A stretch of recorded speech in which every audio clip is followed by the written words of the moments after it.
రాజుగారు మీరు చెప్పండి, అక్కడ ఒక నాయకత్వం వహించిన మీరు ఆ అనుభవాలను చెప్పండి. అసలు వాస్తవానికి ఇంధనాల ఫ్యాక్టరీకి సంబంధించిన మీ దగ్గర ఉన్న సమాచారం ఏంటి, దీన్ని ఎలా విశ్లేషిస్తారు?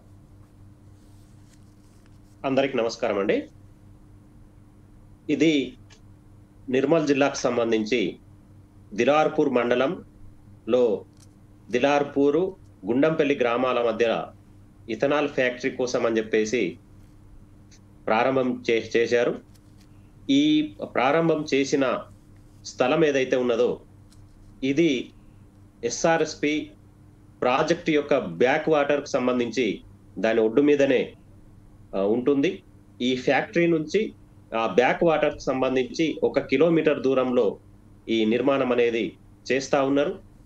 దీనికి సంబంధించి గత ప్రభుత్వ హయాంలోనే టిఆర్ఎస్ ప్రభుత్వ హయాంలో ఈ భూమి తీసుకోవడం కానీ, భూసేకరణ చేయడం కానీ, ప్రాజెక్టుకు అనుమతులు ఇవ్వడం కానీ, ఇవన్నీ కూడా అంతకుముందు ప్రభుత్వం ఉన్నప్పుడే అవి చేయడం అనేది జరిగింది. అదే సందర్భంలో ఈ ప్రాజెక్టు సంబంధించి ఇథనాల్ ప్రాజెక్టు కాదు, ఈ ప్రాజెక్టు సంబంధించి విత్తనాలు ప్రొడ్యూస్ చేసే ప్రాజెక్ట్ అని చెప్పేసి మొదట్లో రైతుల దగ్గర భూమిని సేకరించడం అనేది జరిగింది.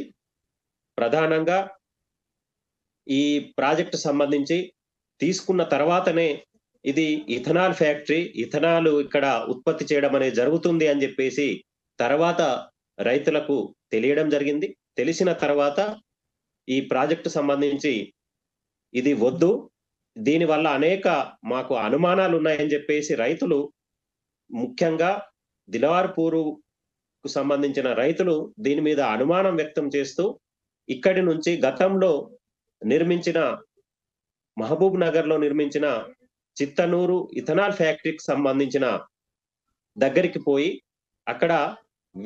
అక్కడి రైతులతోటి, భూములు ఇచ్చిన రైతులతోటి, ఆ చుట్టుపక్కల ఇథనాల్ ఫ్యాక్టరీ చుట్టుపక్కల జీవిస్తున్న ప్రజలతోటి, అక్కడ పోరాటం చేస్తున్న రైతులు, ఉద్యమకారులతోటి మాట్లాడి రావడం జరిగింది. దాంతో పాటు అక్కడ కింద ఆ ఇథనాల్ ఫ్యాక్టరీ నుంచి బయటకు వస్తున్న మురుగునీరు ఏదైతే ఉందో అది పారే కాలువకు సంబంధించి కాలువలో వాళ్ళు వదిలేయడం జరిగింది. ఆ కాలువ సంబంధించిన చుట్టుపక్కల గ్రామాలకు సంబంధించి కూడా వాళ్ళు పరిశీలన చేసి రావడం జరిగింది. వీటిలో తేలింది ఏంటంటే, ఒకటి, గ్రామాలకు సంబంధించి ఫ్యాక్టరీ నుంచి వెలువడుతున్న గాలికి సంబంధించి అసలు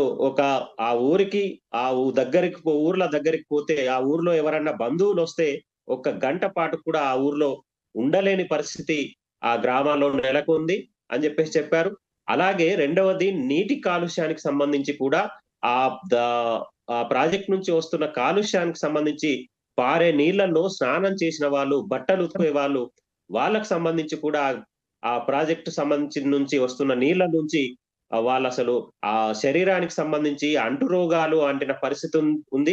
అలాగే చర్మవ్యాధులు కూడా వస్తున్న పరిస్థితి ఉంది అని చెప్పేసి అక్కడి వాళ్ళు చెప్పారు. ఒకటి, అలాగే ఆ ఊర్లోకి సంబంధించి గాలి కాలుష్యం వల్ల ప్రధానంగా దాని నుంచి వచ్చే వివిధ రకాల విషవాయువులు ఏవైతే ఉన్నాయో, ఇథనాల్ ని ప్రొడ్యూస్ చేసే సందర్భంలో విడుదలవుతున్న విషవాయువులకు సంబంధించి ఫ్యాక్టరీ వాళ్ళు అక్కడ దాన్ని వస్తున్న వాటిని బంధించి ఉంచి